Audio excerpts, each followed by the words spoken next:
Morning, everybody. Good to see you all. Thank you so much for being here. We are getting ready to kick off a new series that we're really excited about.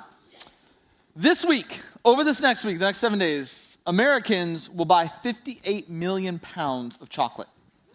Yeah, that's how much chocolate. That's just in the week leading up to Valentine's Day. 58 million pounds of chocolate. Now, that sounds like a ton, but here's what's even more interesting, is only 2.4 billion of the 27.4 billion that we spend on Valentine's Day goes toward candy.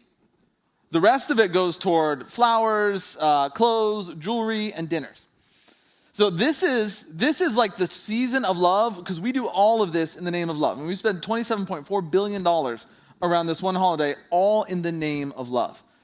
And so because this is kind of like the season of romantic love, even just within our culture, we wanted to take these next 3 weeks to kind of talk about romance, to talk about romantic love. And so we're starting this series. It's a 3-week series. It's called Best Blank Ever. And each of the next 3 weeks, we're going to cover a different topic. And I'm going to let you know what they are right from the beginning. This week, we're going to start off, we're going to talk about best marriage ever. Next week, we're going to talk about best sex ever. And then we're going to close off by talking about the best date ever. And so, yes, there you go. Everyone's super excited for next week. Before we kind of start to dive into too much of this, let me make a couple things really clear right from the beginning as we head into not just today, but from this whole series. Churches, when you go to church, churches talk a lot about a lot of different subjects. Like if you go to church on a weekend, not just our church, but if you go to other churches, it's like, yeah, we talk about faith and we'll study like books of the Bible, but churches also talk about things like relationships and romance and marriage and sex. They'll talk about finances. And a lot of times, like when pastors get up there and they talk about this like diverse amount of topics, they'll present themselves as if they're an expert in all of it. It's like, let me tell you how you should manage your money because I'm an expert in managing mine. And then let me tell you how you should manage your marriage because I'm an expert in mine. And so I just want to make this clear, like right from the very beginning. I am by no means a like relational romance marriage expert. I'm not at all. I love my wife and I love being married to her, and we try our best to have a healthy marriage. We try our best to create a healthy environment, but we are by no means perfect. And so I am not I'm not a marriage counselor. I'm not a marriage therapist. I'm not a marriage coach. I think things like marriage counseling are really good. And if you're at a point in your relationship or your marriage where you feel like you need counseling, I would encourage you to do that. We have a counseling center here at the church that they can help you find resources to get you into marriage counseling if that's what you need. We'll talk about it a little bit later on, but we actually have a conference we're doing next weekend it's a marriage conference. So there's a lot of different things. I just want to make clear that I'm not standing up here saying, hey, I'm a relationship expert, I'm a marriage expert. I'm a pastor, I'm a theologian. And so what we're going to do is we're going to talk about marriage and romance and sex and sexuality from a theological perspective. And the thing about theology is theology should always be practical. It should always inform the way that we live. And so what we're going to do as we talk about these things is we're going to kind of look at them, again, from this theological aspect and say, okay, how does that then inform how we live? And how we live as married people, as couples, how we think about our sex and our sexuality and all that kind of stuff. And so that's the first thing that I want to make clear. Secondly, I want to make clear that this is a series that's not just for some of us, it's for all of us. You might be sitting there and thinking like, well, I'm not married, I don't need this, or I'm single, or maybe I'm widowed, or whatever. I'm not there, and these things aren't a part of my life. But the reality is, sex, sexuality, marriage, romance, relationships, they are a part of all of our lives to some extent because they're a huge part of our culture. A huge part of our culture kind of involves these kind of key relationships. And what we think about them and how we approach them matters, because you might look at it and go, okay, well, I'm not married, or I'm not in a marriage situation, or I don't see marriage for me in the future.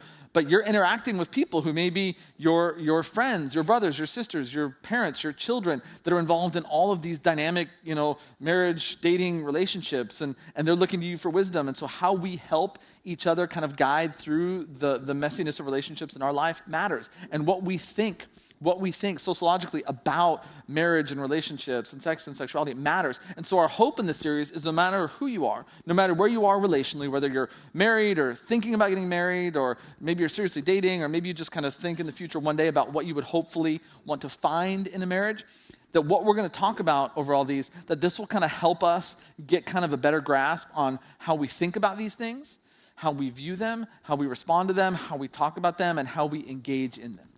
So no matter who you are, no matter where you're at, this is a series that is for you to kind of help us all figure out how to navigate these key parts of our lives.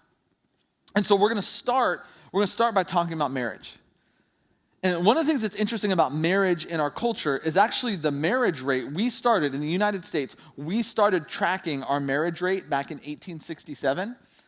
And currently, the marriage rate in the United States is lower than it's ever been since we started tracking it.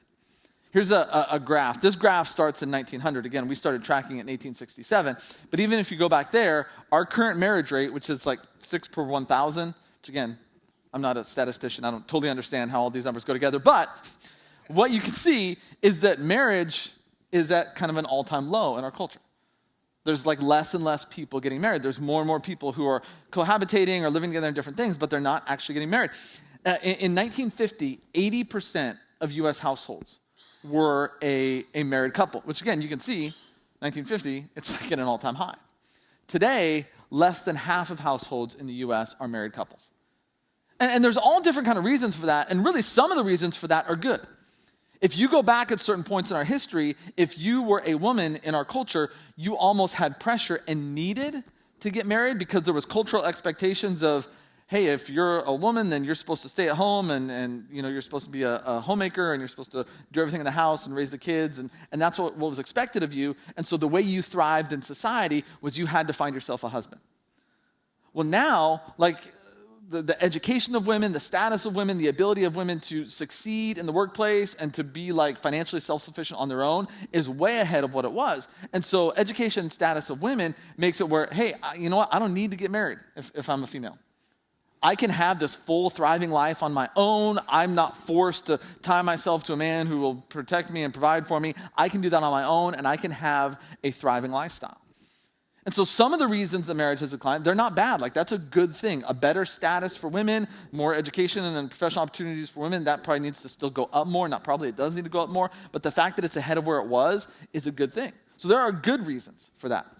But there are also reasons that you could look at and say these are negative reasons. A lot of people look at marriage as a failed institution. It's like, hey, it's this thing that at one time it was cool and it was necessary, but now we don't need it anymore. We can just live together. We can have family. We can do all this. So we don't need that label. We don't kind of need that structure. For some people, getting married actually puts them in a financially awkward situation. That you have two people that however they get their income and all this kind of stuff, if they were to get married, that changes the way the income would come to them. And so it's like, well, we don't want to do that. We're dependent upon that income that we have. And so we're just going to live together and we're kind of going to forego this whole marriage thing. And so when you look at the decline in marriage and why it's at where it's currently at, again, you could look at it and say, well, there's some good reasons that it's gotten to that point, but there's also some negative reasons. Now, the fact that marriage is in decline doesn't mean that like we have kids any less. Doesn't mean there's less like mom, dad, and kids going around. In 1980, 20% of babies were born to unwed mothers. Today, it's 40%. And again, that doesn't all necessarily mean that, hey, here's mom by herself who's been abandoned. Truly, that happens. But in a lot of cases, it's like, no, here's a mother and the father, and they're not married, but you know what? They live together, and they have this family, and the baby wasn't an accident. It was done on purpose. This is what they wanted. And so the fact that marriage is in decline doesn't necessarily mean that like there's less babies or there's less families.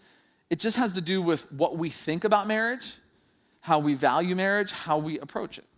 And all of us have our own opinions or views on marriage. And some of it is shaped by our beliefs, our values. A lot of it honestly is shaped by our own experience. Some of us may look back on our life and it's like, man, you know what? I just grew up in a loving household and my parents loved each other and they created this great environment. And so for us, marriage is this kind of ideal thing that, hey, this was a great experience and we would like to replicate that in our own lives and for our own children. But others of us will look back on our family and maybe it was a dysfunctional marriage and maybe there was like this divorce and it caused a lot of hurt and a lot of pain and we don't ever want to relive that. And so a lot of our views and understanding on marriage really is shaped by our own experience. Now, when you talk about marriage, practically speaking, like what is marriage practically? Practically, marriage is a legal arrangement. It is a legally binding status between two people. Because when you get married, what do you have to do? You have to go to the courthouse, which is a legal entity. You have to get a marriage license. The courthouse then, from whatever county that is, will issue that marriage license. You go, you have your marriage ceremony. When the ceremony's done, who's ever presiding over it, who's ever authorized to preside over it, will sign the certificate, submit it back to the government, and then you are given this legally authorized status that you are legally bound to one another. And then you can do all kinds of fun stuff, like you can share your last name, or you can file a joint tax return, or all that other cool stuff that is the result of living in this legally binding arrangement. So, like, practically speaking, that's what marriage is. It is a legally binding arrangement, a legally binding relationship between two people. But theologically, marriage is a lot more than that. It's a lot deeper than that. There's a lot more to it than that.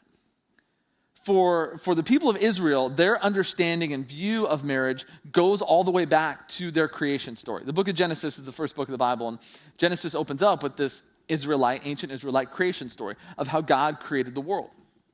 And the story explains that God created everything exactly the way he wanted it to be. God created this world of structure and order that functioned and thrived. And in the midst of this world, he created human beings. The first human is given the name Adam, which Adam is kind of an interesting name because Adam's kind of just this generic term that refers to human beings. And so Adam is put in the middle of all this, and every time God creates something, he looks down on it and says, it's good. This is good, this is good, this is good. But when he looks down at this one human being by themselves, God's comment is, that's not good. It's not good for humans to be alone. We were not created to be alone. And so when God sees this one part of creation that is not good, here's what he does. Genesis 2, verse 21. So the Lord God caused the man to fall into a deep sleep. And while he was sleeping, he took one of the man's ribs and then closed up the place with flesh. Then the Lord God made a woman from the rib he'd taken out of the man, and he brought her to the man. The man said, this is now bone of my bones and flesh of my flesh. She shall be called woman, for she was taken out of man.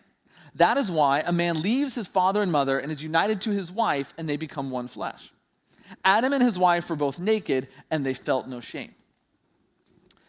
When you and I read Genesis, we read it through like our kind of cultural lens, and it sounds very scientific to us. Here's how a woman was made. Man fell asleep, and God performed surgery and took out a rib and created her and formed her, and there it is. But when you read it, Genesis is originally written in Hebrew, and Hebrew is far more poetic than it is scientific. And so when you read it in Hebrew, it's actually much prettier because it really is a poem. It is this poem about the origins of human beings. And so when you look at the story of it's actually this really pretty story that women are created like out of the side of man. And that's significant because it's not, women were created out of the feet of man, women were created out of the head of man. There's like this beauty that it's like there's this companionship, there's this equality. There's not a hierarchy. See, sometimes we look at it and go, well, man was first, woman was second. But when you look at the actual Hebrew story, they're like side by side. There's this partnership, there's this companionship that comes out of it. It's not a hierarchy, it's not a structure. It's like it's not good for man to be alone, and so out of the side of man comes this, in equal partnership with him, comes this companion.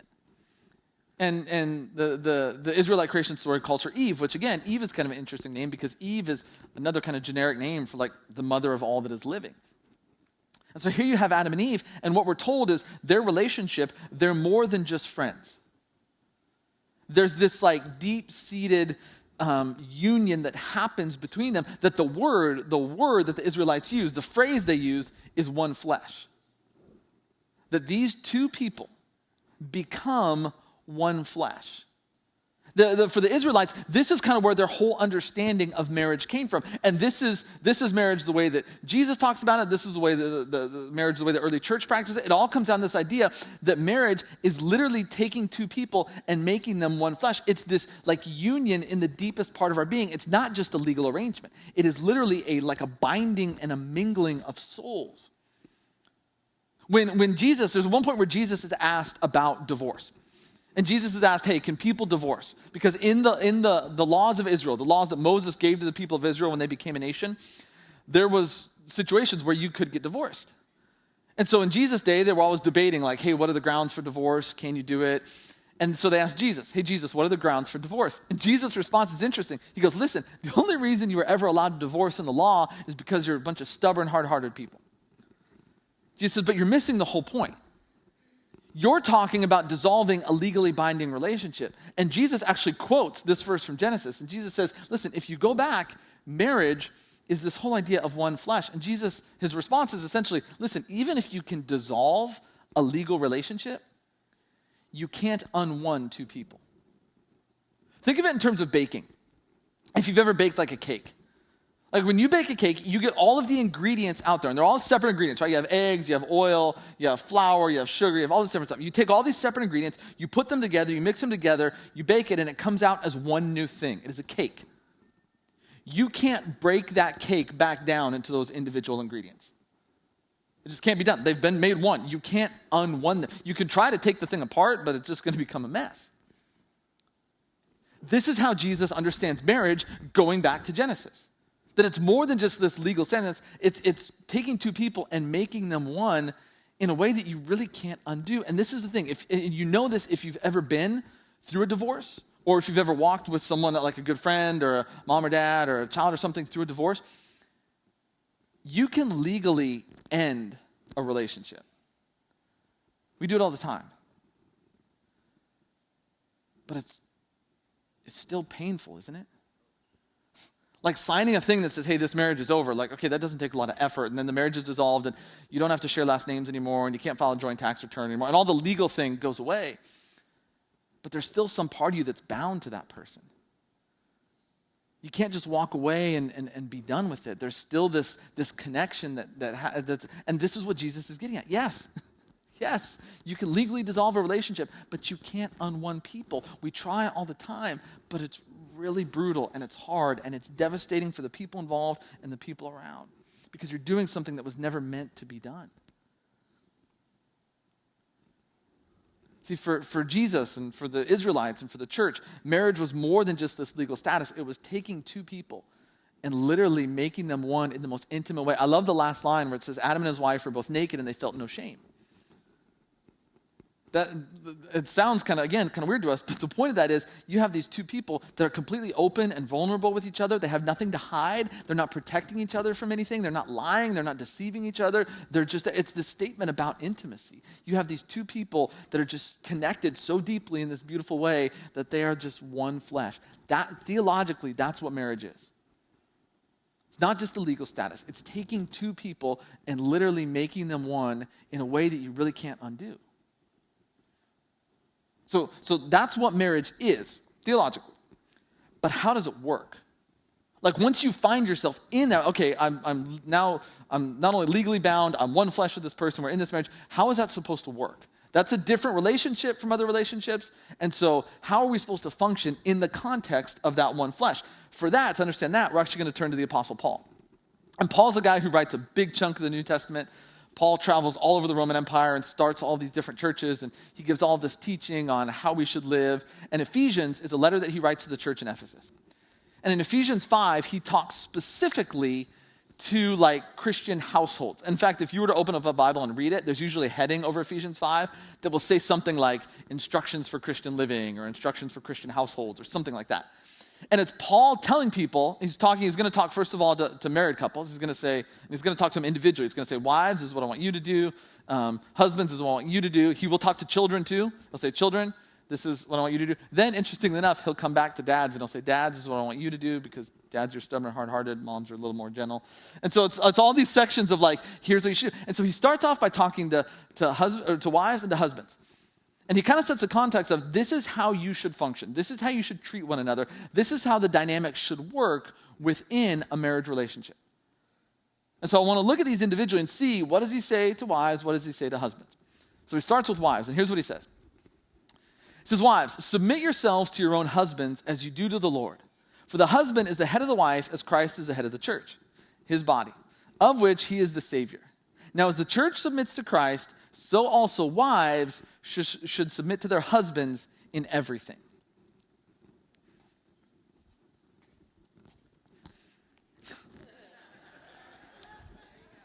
Ladies are listening like, what's he going to say next? Because I'm going to leave if he says the wrong thing. Hang with me here. Hang with me for a minute. Okay, because we're going to come back to this. I'm not going to say a lot about this now. We're going to come back to this in a minute. But let me just say this. A lot of times you read a passage like this and you're like, yeah, tell me some mystery. Tell me there's something that I'm missing. I think Paul means what he says. Okay, he's being pretty clear and he means what he says. Now, that doesn't mean he means what you think he means. Especially if you're a husband, you're sitting there thinking, that's right. Husbands, let me tell you this. Paul probably doesn't mean what you think he means. But I think Paul's very clear, and I think this is what he's saying. He's saying, wives, this is how I want you to function within the dynamic of marriage relationship. I want you to submit to your husbands. Now he's going to turn around and talk to husbands. Here's what he says to husbands. Husbands, love your wives just as Christ loved the church and gave himself up for her to make her holy, cleansing her by the washing with water through the word, and to present her to himself as a radiant church, without stain or without wrinkle or any other blemish, but holy and blameless. So he turns to husbands, and what he does for husbands is actually an escalation of what he does for wives, because to wives, he just gives a command. He says, here's what I want you to do. I want you to submit to your husbands. He turns to husbands and says, husbands, here's what I want you to do. I want you to love your wife, but then he gives a specific example. He doesn't just leave it open, because love is kind of this generic term. He says, I want you to love your wife, but I want you to love your wife, and the example I'm going to give you is Jesus. I want you to love your wife the same way that Jesus loved the church. And Jesus, Paul says, gave up everything for the church. He gave up his life. He died. And why did he do it? To make her holy. To make her holy and blameless. Everything he did was for the benefit of the church. For the church's own enrichment. For the church's beauty. For the church's holiness. For the church's life. And so husbands, before we start focusing on that whole wives submit to your husbands thing, husbands, the question you have to ask yourself is everything you do for the benefit of your wife? So that she can be holy and blameless. See, whatever it is that Paul asks women to do, whatever it is Paul asks wives to do, he asks husbands to do even more. Whatever submission means, we're going to come back to that. Like whatever submission means, giving up your life, the way that Jesus gave up his, is far more submissive than that. And so this is what Paul says to husbands. Paul says, husbands, I want you to love your wives the same way that Christ loved the church. I want you to give yourself up for her. And so these are Paul's commands when he talks to married couples. He says, in the context of marriage, here's how marriage should work. Wives, submit to your husbands. Husbands, love your wives as Christ loved the church. Now, it makes sense. You go, okay, yeah, that makes sense. But the problem is, it's really hard to do that. Those are really difficult things to do. Wives, it is incredibly difficult to submit to your husbands. Husbands, it is incredibly difficult to love your wives the way that Christ loved the church. And do you know why? Do you know why it's so hard to do that?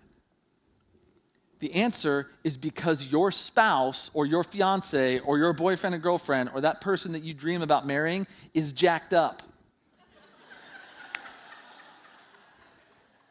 They just are. Like they are a flawed individual. And so what happens is you look at him and you go, I'm not submitting to you.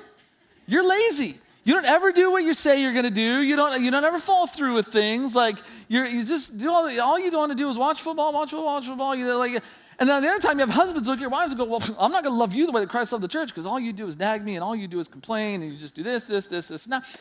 And so the reason why these things are so difficult is because we look at each other and we think, I'm not submitting to you because you're not worthy of my submission. And I'm not loving you the way that Christ loved the church because you're not worthy of that.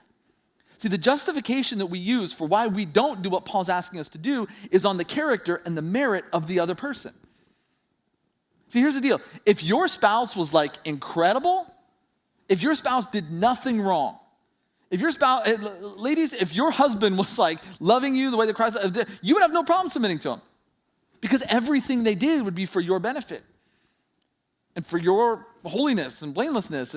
And husbands, if your wife was like perfect and did everything right, you'd have no problem loving her the way that Christ loved the church. But the problem is we're all broken and we're all flawed and we're all messed up. And so these things become difficult to do because of the way that we see each other. And so we can always find excuses. Here's why I'm not going to submit to you. Here's why I'm not going to love you. But this is why I saved the best part. Okay, because when Paul writes this in Ephesians 5, before he actually gets into the advice he gives to husband and wife, he spends all of Ephesians 4 laying like the foundation for this whole thing.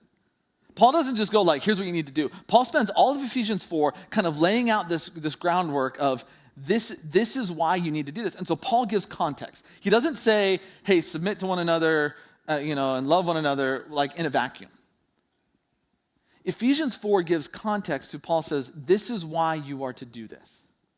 And really, I would argue that Ephesians 4 is what makes it possible. The only way that we can actually do what Paul's telling us to do in Ephesians 5 and submit to one another and love one another is if we actually understand the context of Ephesians 4. And so if you go back to Ephesians 4, in Ephesians 4, Paul kind of, again, begins to transition to talk about families and marriages and households and things like that. And here's what he says, Ephesians 4:17. He says, "So I tell you this and insist on it in the Lord that you must no longer live as the Gentiles do in the futility of their thinking." Now, in a like especially a first century Jewish perspective, a Gentile is anyone who's not a Jew. And so when you read this, it sounds at first like Paul's being derogatory to Gentiles. Like, don't think like the Gentiles. But Paul, you have to understand about Paul, Paul called himself and was proud of it that he was the apostle to the Gentiles. Paul spent his life traveling and starting Gentile churches and working among Gentile people. Ultimately, Paul gets killed in part because of his love and openness and acceptance of the Gentiles. So Paul doesn't hate Gentiles, not derogatory toward Gentiles. When Paul says Gentiles here, he's not referring to like those people. Paul's referring essentially to the way in which the world works. Paul says when you look, we might call it like culture. Like within larger culture, there is a value system and there are structures that kind of guide the way that we think about things. And these value systems in culture that kind of determine the way that we view the world and the way that we think about things. And so what Paul is telling the Ephesians to do is he says, I don't want you to use cultural values as a lens anymore. And the reason for that is, again, he's writing this to the church in Ephesus. These are people who this is a community that's gathering together to learn about Jesus, to try to live like Jesus. What unites them as a community is their faith and their belief and their trust in Jesus and who he is and what he's done.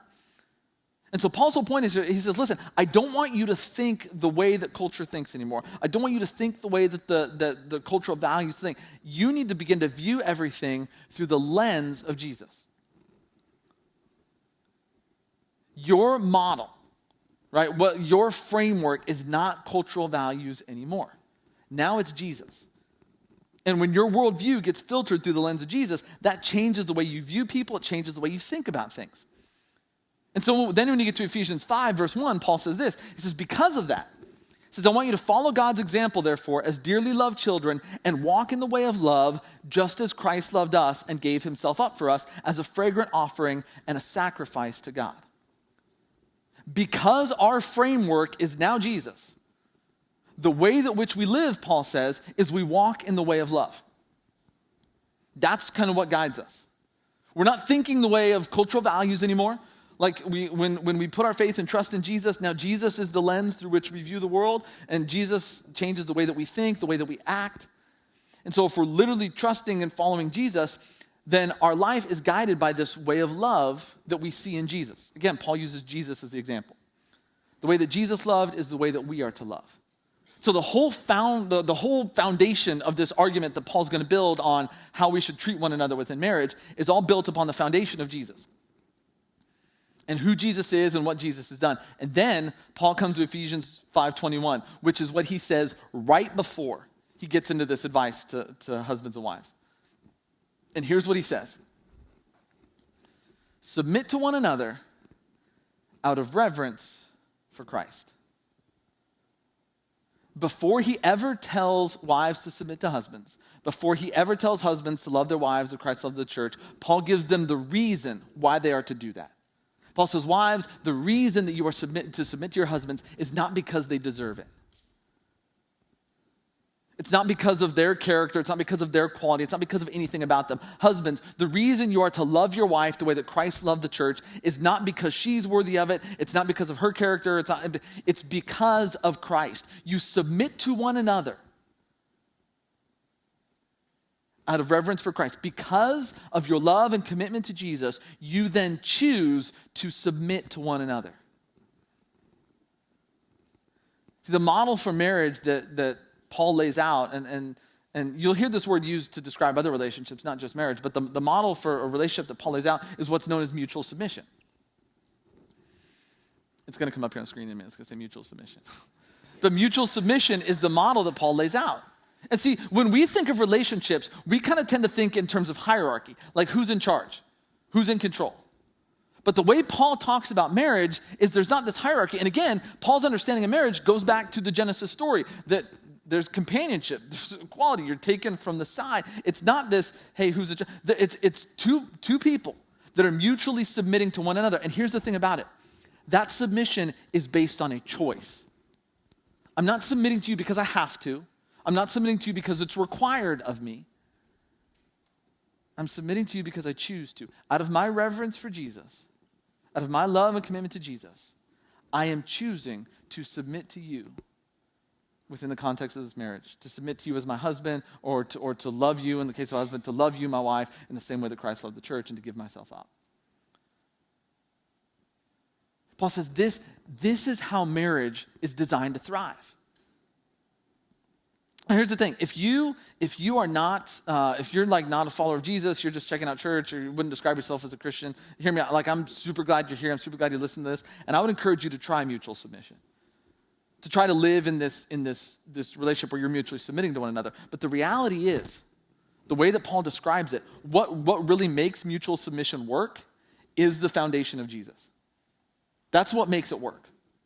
Because we have made this commitment to Jesus, because of our trust in Jesus, we then choose to mutually submit. So even when you frustrate me, even when I get angry with you, even when I get upset with you, I'm still choosing to submit to you out of reverence for Jesus.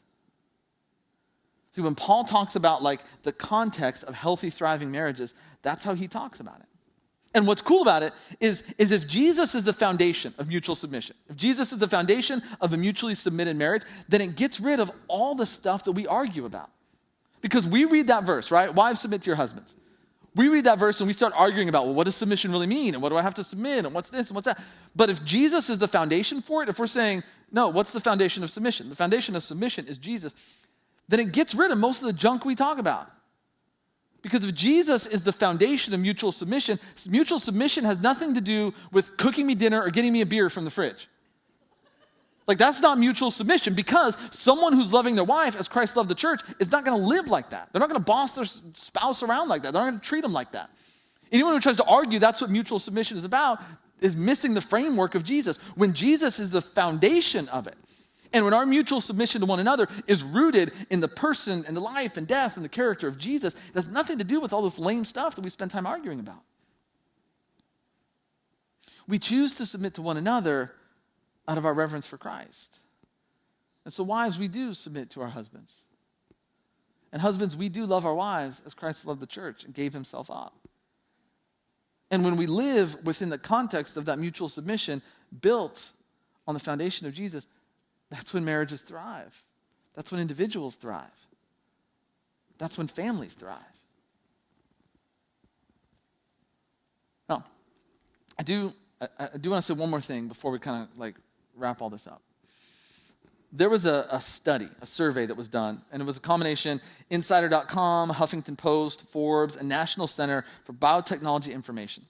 All got together because they wanted to do this study as to the reason that marriages fail. You know, you can read statistics about how many marriages in our country, how many marriages in our culture fail, and sometimes the numbers will be different, but overwhelmingly they're pretty bad. And so these organizations all came together and said, what's the reason that marriages fail? And here's the results they found. They found a lot of different reasons. And you probably can't read all these, but that's okay. But you have religious differences, lack of support, health problems, domestic violence, substance abuse, money issues, marrying too young, conflict, infidelity. But the number one reason was lack of commitment. The number one reason that people said, why do marriages fail? Why does your marriage fail? Why do the marriages around you fail? Is because there's a lack of commitment. In every wedding I've ever performed, I always make the statement that marriage is a commitment to the other person. And the thing about commitment is this: our commitments, whatever it is that you and I are committed to, those commitments shape us and form us into certain kinds of people.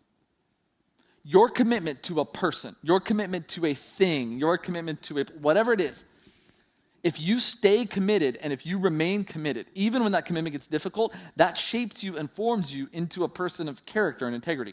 The best example I can think of is sports. Okay, in sports, you have like two kinds of fans. You have bandwagon fans, and you have like diehard committed fans. Like, I look at when I was a kid, everybody was a Chicago Bulls fan. And you know why everybody was a Chicago Bulls fan? Because they had this guy named Michael Jordan who's pretty good. You know how many Chicago Bulls fans I know now? None. Nobody roots for the Bulls. Nobody. When I was a kid, you know how many people rooted for the Golden State Warriors? Nobody. They have any fans? You know who roots for the Golden State Warriors now? Everybody, because they got, Steph Curry and Klay Thompson, and they want, like, there are a lot of people that are like, we root for the teams we root because we're just bandwagons and we jump on like, I want to root for good teams. I want to root for winning teams. The problem is when you do that, when all you do is jump from one winning team to another winning team to another winning team, it doesn't build anything in you. But when you remain committed to like a loser franchise, that creates like a resiliency in you. It does. Like, for example, are there any Lions fans? Yeah. See, the Lions, these are one of these teams. There are certain organizations. It's true of some college teams, but I think it's more true of pro teams. They're like these pro teams that just have these reputations of like lovable losers. They're like, all you do is lose, and you go into every season. You have like no expectation that you're ever going to win. But you have people that are like, man, they've been diehard Lions fans for years. And even though they don't win, and they're not like, but when you remain committed, like that does something in you. Same thing with the New York Knicks. Like if you're a New York Knicks fan, you got to go back decades to win the next one, but you still have these people that, man, this is my team, and I don't care how bad they are, I don't care how awful they are. Like, I'm committed to them. One kind of interesting thing is Red Sox. Any Red Sox fans? Yeah, see, the Red Sox, for a long time, if you were a Red Sox fan, this was like just a painful thing to be. Because it was like you were cursed, and you weren't going to win, and you weren't going to win. But then all of a sudden, the Red Sox win, and now there's like joy, and they win like multiple times. But being like a devout, diehard Red Sox fan, like, you never notice how certain fan bases have reputations? Because being devoted to that team does something to you. Clippers fans? Any Clippers fans in the house? Yeah. See, Clippers fans have this like, we're going to lose, we're going to lose, we're going to lose. Oh no, we got Kawhi Leonard and Paul George. Oh no, wait, we're still going to lose. There's just a certain amount of heartbreak that comes with being Clippers. Say, Cleveland Browns. Cleveland Browns are like one of these like lovable loser teams. Probably the ultimate example of this, the ultimate example is the Chicago Cubs. Right? Like just for like decades and decades, it was 106 years or something between Cubs World Series? Don't quote me on that, but it was a long time. There's a guy, he was like one of my mentors, diehard Cubs fan. He was born in Chicago, like lived there and everything. I remember when the Cubs won the World Series a few years ago. He was with his family, they're watching the game, and someone's recording him on their phone, and he's literally bawling. And what he says, I'll never forget what he says is, I never thought this would happen in my lifetime.